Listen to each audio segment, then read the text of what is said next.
నిన్ను పోషించడం నా వల్ల కాదు నైనా. ఒకటి సావనైనా సావు, లేదంటే ఇంట్లో నుంచి బయటెళ్ళు. ఒంట్లో ఓపిక లేదు, సూపు సరిగ్గా కనపడడం లేదు. బయటికి తెరవేసి ఎట్ట బతికేదినైనా. బతకపోతే సావు. ఇంట్లో నుంచి తల్లిదండ్రులు తెరవేసి ప్రశాంతంగా బతికే వాళ్ళని ఎంతో మందిని చూసినాను నేను. కొన్ని రోజుల తర్వాత, నైనా నీకోసం ఫ్రూట్స్ తెచ్చినాను నైనా. ఈ దినేశ్ నువ్వు ఆరోగ్యంగా ఉండాలి. ఉండు, జ్యూస్ చేసి తీసుకొని వస్తాను. తాత మొన్నటిదాకా సావమంట ఉన్నాడు, ఇప్పుడేమి ఇంత ప్రేమ చూపిస్తున్నాడా? ఈ రోజు నాకు పెన్షన్ వచ్చే తేదీనైనా.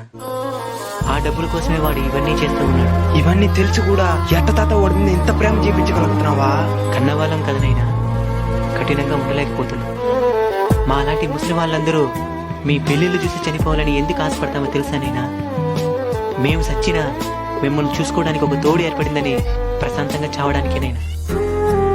తల్లిదండ్రుల్ని బతుకున్నప్పుడే బాగా చూసుకోండినైనా. చనిపోయిన తర్వాత చూసుకోవాలనుకున్నా మా ఫోటో ఉంటది గాని మేముండం.